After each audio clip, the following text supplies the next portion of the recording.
Artigo 5 da Constituição Federal. Inciso 6. É inviolável a liberdade de consciência e de crença, sendo assegurado o livre exercício dos cultos religiosos e garantida, na forma da lei, a proteção aos locais de culto e às suas liturgias. Inciso 8. Ninguém será privado de direitos por motivo de crença religiosa ou de convicção filosófica ou política, salvo se as invocar para eximir-se de obrigação legal a todos imposta e recusar-se a cumprir prestação alternativa fixada em lei.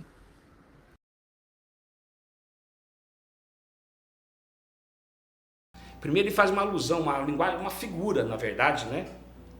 Ele diz que o sábado representa o descanso. Olha o que representa o sábado. Um descanso, o dia do descanso, representa o sábado. Mas qual? De entrada no céu? É a parte final do sábado. Pastor Márcio, o sábado, a parte final do sábado, o entendimento final dele é a morada com Deus. Mas a revelação do sábado para o ser humano hoje é um estado intelectual, espiritual que você entra, aonde você não tem medo, aonde você não a preocupação não te domina, o medo não te domina, o pecado não te tenta, aonde você está nesse estado mental, intelectual, moral, seja psicológico, o que for. É um estado que você encontra em Deus, está em Deus. É uma dimensão espiritual que você alcança em Deus. Essa é o principal fator do sábado. Aonde o homem, Deus se move através dele, aonde Deus atua através dele, onde Deus cumpre o propósito na vida do ser humano, está entendendo? E esse que realmente é o símbolo do sábado, está na Bíblia tudo isso, é bem claro isso daí. Então em Hebreus você pode começar a entender primeiro que ele fala sobre não seja incrédulo.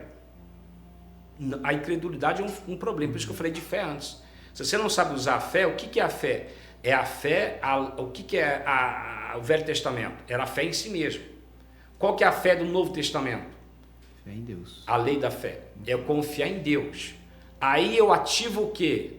Repete comigo que está me ouvindo. Ativar a fé. Ativar a fé.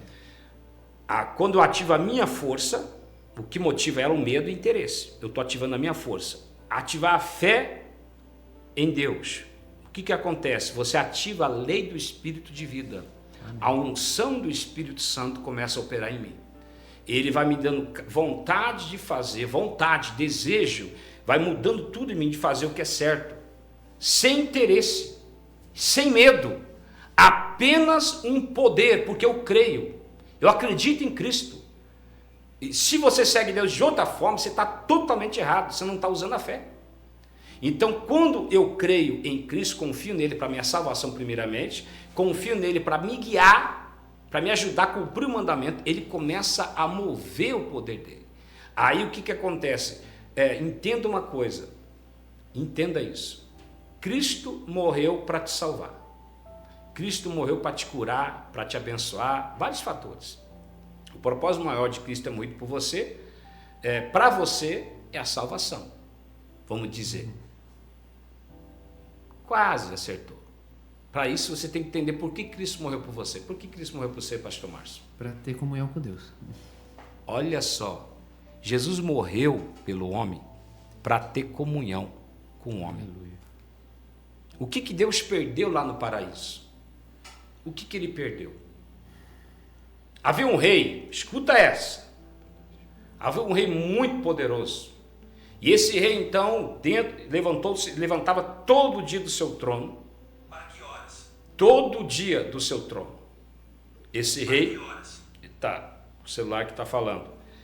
Esse rei levantava todo dia do seu trono. Todo dia. Ele levantava do seu trono, abria a porta de um jardim secreto e descia as escadarias. E ele chegava nesse jardim secreto somente para ter comunhão com um casal. Um dia esse rei foi, mas esse rei já sabia o que tinha acontecido. Mas ele foi porque a sensação era boa. A sensação de estar lá. O último momento, da última sensação que ele teve de boa foi essa. Certa vez, eu assisti no programa, evangelista, pensador, um repórter perguntou para um pai, por que você vai todo dia 5 horas, 6 horas, na frente da sua casa, no portão? Ele disse, porque a sensação é boa.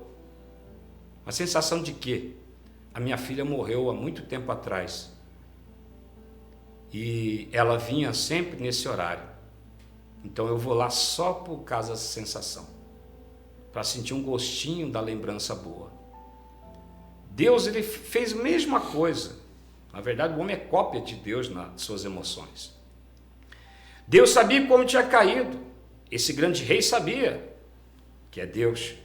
Ele desceu a escadaria do seu trono, pegou esse caminho. Eu estou usando uma linguagem figurada para falar o que literalmente aconteceu. Ele desceu a escadaria e lá estava ele no seu momento sabático, no seu momento de descanso, para conversar com Adão. A sensação era boa. Tudo tinha se perdido. Tudo, o propósito dele. E naquele momento ele fechou. Escuta aí. Ele fechou as portas da escadaria. Ele selou. Acabou aquela comunhão com o ser humano. Acabou tudo. Mas depois de muito tempo, Jesus Cristo veio, morreu e ressuscitou. E ele arrombou aquelas duas portas, a de cima e de baixo. Ele abriu novamente a escadaria, mas agora não tem mais porta. Cristo fez isso unicamente representando o sábado. O sábado tem essa representação, a reconciliação do homem com Deus, o lugar de descanso, de comunhão com Deus. É isso que você tem que entender. E o caminho é a fé. E Deus usou uma figura no Velho Testamento para representar o que o ser humano entende, os evangélicos, não sei de onde tiram isso, que o deserto representa a terra e a cidade, Israel, a entrada da terra prometida, representa o céu. Não é isso. Você está confundindo. O deserto representa literalmente a tua vida, a lei da força. E a cidade prometida, ou melhor, a nova terra, lá em Israel, literalmente acontecendo, representa a era de Cristo. Aqui na terra ainda, gente. Isso não é lá no céu. Essa é a verdadeira representação. E a Bíblia fala assim, no livro de Hebreus 3, que eles não acreditaram, por isso não entraram. E o medo agora, a preocupação agora, melhor, do escritor, a preocupação dele é com o povo e com Deus. Não creem, o povo não acredita, não usa fé. E está acontecendo, repetindo isso de novo. Eles não creram, não entraram, vocês não creem, vocês não estão entrando.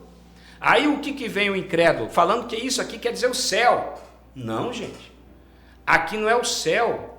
Aqui está falando, pode ser o fim, o céu. Está falando a dimensão da igreja. A igreja entrar numa dimensão espiritual, viver uma dimensão espiritual aqui na terra. Uma dimensão onde não tem problema? Não. Uma dimensão em Deus onde o problema não faz nada na sua vida. Amém. Onde o problema, a perseguição, como foi na igreja primitiva. Vinha perseguição de morte, leão para comer, fogo para queimar. Não estavam nem aí. Morriam queimados, a força. Da onde vinha essa força? Eles estavam dentro de uma dimensão sabática. Eles estavam dentro de um sistema sabático. Um descanso em Deus. Aonde os problemas não incomodavam eles. O que Paulo falou, tudo posso naquele que me fortalece. Porque ele está dentro desse sábado. O que quer dizer tudo posso naquele que me fortalece lá? Aí a pessoa fala, não, eu posso ter dinheiro, eu posso ter isso. Não, olha o contexto está falando de problemas que ele está enfrentando. Então, tudo posso quer dizer o que lá? Suportar tudo, aguentar tudo. E Paulo demorou um tempo para ele aprender a entrar nessa dimensão sabática. Então, a dimensão sabática, que eu estou dando o nome para você entender, é um sistema em Deus que Deus criou para a igreja. Amém. E não lá no céu, é agora. O fim vai ser o céu. Mas o começo do sábado é agora, é aqui. Então, ele começa a dizer, lembra que eu falei qual que é o dia? Vocês tinham que decorar o quê? O povo está me ouvindo? Hoje. Hoje. Vamos entender um pouco. Pois nós o que cremos é que entramos naquele descanso conforme Deus disse. Nós que cremos, eu estou no livro de Hebreus 4. O lugar de descanso, que ele está dando a figura do sábado. Daqui a pouco você vai ver. Aí ele chega e diz assim, pois em certo lugar ele falou sobre o sétimo dia. É Deus. Nessas palavras, o sétimo dia, Deus descansou de toda a obra que o quê? Realizara. Quem descansou? Deus. Deus descansou. Ele não está falando aqui, forçando uma interpretação aqui, gente. Aí eu não estou forçando também. Deus está literalmente revelando o que representava o sábado e o que representa hoje. Aí ele diz aqui, ó, por isso, eu estava no Hebreus 5,4, agora eu vou para resumir, Hebreus 5,7. Por isso Deus... 4,7. Por isso Deus estabelece outra vez um determinado dia chamado... Hoje. Ele fala do sábado e agora ele revela a profundeza do sábado. Ele, Deus que mudou, não fui eu. Amém? Na verdade ele não mudou, ele revelou. É Deus que falou. O que ele faz? Por isso Deus estabelece outra vez um determinado dia chamando-o hoje. Na verdade está voltando lá no início. Por isso que diz assim, Romanos 5, verso 10, Deus nos reconciliou. Nós somos reconciliados com Deus. Quando você separa da esposa e volta, como que é o nome? Reconciliação. Você separa da esposa, volta, chama o quê? Reconciliação. Que volta a ser tudo como era? Antes. Era para ser, pelo menos. Mas com Deus é perfeito. Amém. O homem voltou tudo à sua origem. Está entendendo? Só que agora a natureza está tudo destruída. O mundo está destruído. O paraíso, vamos dizer assim, está destruído. Tudo está destruído. E o que aconteceu então? Tudo está seco. Qual que é a diferença do antigo Adão e do novo Adão? Ou de nós que somos novos Adão, né? Seguidores de Adão. Jesus é o segundo Adão. Amém. Então nós somos o quê? Discípulos de Cristo, filhos de Cristo, irmãos de Jesus. Então ele é Adão, eu sou Adão, né? Em Cristo. Amém? Em Cristo. Amém. Em Cristo, o pastor Márcio é Adão, em Cristo eu sou Adão, em Cristo você que está me ouvindo é Adão. É Eva, você que é mulher. Nós somos reconciliados, homem e mulher, tá? Então o que acontece? Voltou à origem. Só que agora o mundo está um caos. Qual que é a diferença? Então, nós temos o quê? O segundo Adão foi feito, o primeiro Adão, alma vivente, o segundo espírito vivificante. O que quer dizer? Que o primeiro Adão ele foi feito para desfrutar daquilo que existia. O segundo Adão foi feito para dar vida ao que está morto. Aleluia. Você tem isso com você, essa capacidade. Em Cristo Jesus, você pode dar vida ao que está morto, porque é o Evangelho de Cristo. Você carrega a semente do Evangelho, você carrega a água de Jesus dentro de você. Ou era para carregar. Está entendendo? Faz funcionar de ser primeiro, tá, irmão? Porque tem crente, pelo amor de Deus, você olha para ele, só vê trevas, só vê tristeza, opressão. Ah, estou cheio de problemas, só fica entregue para aquilo. Ele não nasceu para aquilo, ele nasceu para vencer. Ele não descobriu o dia sabático ainda. E só depois que você entra nesse sábado espiritual, que você vai poder vivificar outras pessoas. É sério. Vivificar. Ó, a diferença, nós estamos superior ao Adão antigo. É sério. Nós temos a capacidade da vida ao que está morto. Imagina um deserto. Você tem toda a semente, toda a água para dar vida àquele deserto. Aleluia por isso. Glória a Deus por isso. Isso é tremendo. Assim como Cristo arrebentou, arrombou aquelas portas que tem acesso a Deus, que ele disse assim, vai chegar a hora e está chegando, que os verdadeiros adoradores me adorarão, como? Em espírito e em verdade. Aleluia. Lá no livro de João 4, você encontra lá, Tremendo ensinamento para a mulher samaritana, que era viciada em sexo, dominada pelo vício do sexo, e Cristo falou para ela, tem algo superior a tudo isso. Ela era viciada em dopamina. Cristo apresentou o conhecimento dele, que é mais vívido, mais poderoso do que qualquer vício nessa terra. Aleluia. Que Deus tremendo. Amém. Você não vê o evangelho dessa forma, você é um coitado. Então, mas eu estou aqui para esclarecer, para te guiar em toda a verdade, em nome de Jesus Cristo, juntamente com o Espírito Santo. Amém. Se você deixar, se você crer que o negócio, o que ativa esse poder, o que ativa o dia sabático para você é a fé. A fé em Cristo. Por isso que você tem que estudar Romanos, ler umas 20 vezes Romanos, para você entender que a lei da fé, quando eu confio em Cristo, ele me influencia para eu cumprir os mandamentos, ele me influencia com a presença dele. E aqui está dizendo algo muito interessante. Olha só, ele diz assim, porque se Josué, no 4:8, porque se Josué lhe tivesse dado um descanso, Deus não teria falado posteriormente a respeito de outro dia.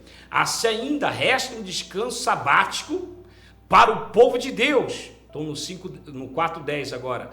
Pois todo aquele que entra no descanso de Deus também descansa das suas obras, como Deus descansou das suas. Portanto, esforcemo-nos por entrar nesse descanso, para que ninguém venha cair. Olha só, quebrando todos esses teólogos que estão indo para o inferno, infelizmente. Porque quem torce a Bíblia não vai para o céu, a Bíblia fala. Então vocês estão indo para o quinto dos infernos, acorda. Porque vocês traduzem e ensinam o povo a esse versículo de forma errada. Vocês falam que aqui é o céu. Lê 20 vezes esse negócio aí, vê 50 vezes. Você torce porque você quer, meu. Você torce porque você quer. Porque a verdade está bem estabelecida aqui, ó.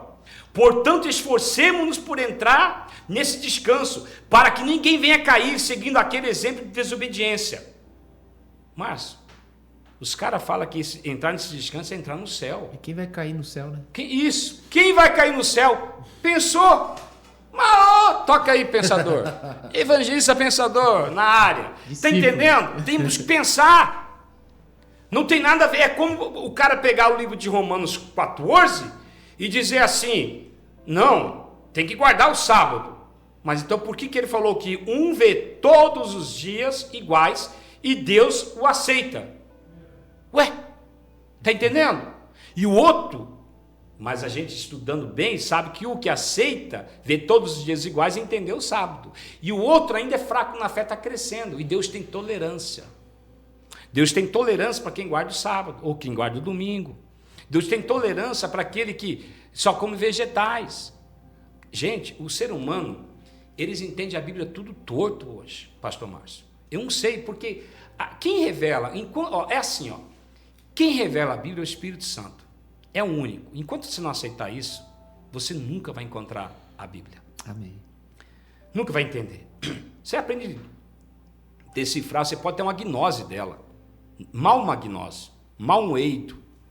Mas você nunca vai ter um gnóstico, uma epignóstico, uma epignose. Nunca vai ter um rema e uma interpretação de logos verdadeira dentro de você. Nunca. Porque só o Espírito Santo pode dar isso. Chama a lei do Espírito de vida me libertou da lei do pecado e da morte. Aleluia. A lei do Espírito de vida, aleluia, que liberta o homem do pecado, que transforma o ser humano. Gálatas 5,16, andai no Espírito e jamais vai praticar o quê? As obras da carne. É um estado de andar no Espírito. Quando eu digo aqui, entrar no sábado, repita comigo aí. Andar no Espírito. Andar no Espírito. Diga, andai no Espírito. Andai no Espírito. Diga assim pro teu irmão do teu lado aí, ó. Vamos andar no Espírito. Vamos andar no Espírito. Olha, pastor Márcio, há uma diferença sobre andar por fé e andar no Espírito. E aqui você vai entender. Assim resta um descanso, tal. Ó, portanto, esforcemo-nos por entrar naquele descanso. Isso é andar por fé, pastor Márcio. O andar no Espírito é um resultado da fé. Fé é chamar o que não é como se fosse. Andar por fé é uma coisa. Andar no Espírito é outra. Andar por fé é você, se esforçar aqui, é você se empenhar, é ter comunhão com Deus. e conquistar, então, um lugar. É você buscar, empenhar-se a conquistar um lugar, uma dimensão em Deus.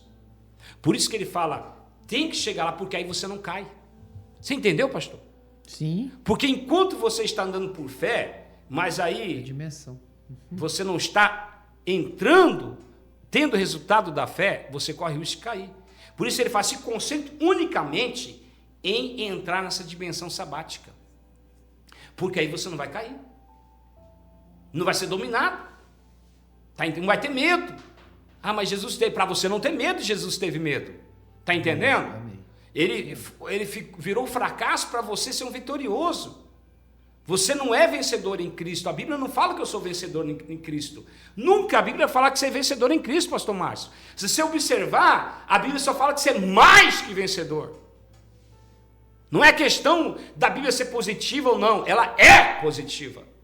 É como Jesus falou, eu sou o caminho, não sou um dos caminhos. A Bíblia não é um dos caminhos positivos da humanidade, ela é o caminho positivo. A mente de Deus não é um dos caminhos positivos, ela é o caminho positivo da humanidade. A fé é positiva e ponto. Ela nunca será negativa.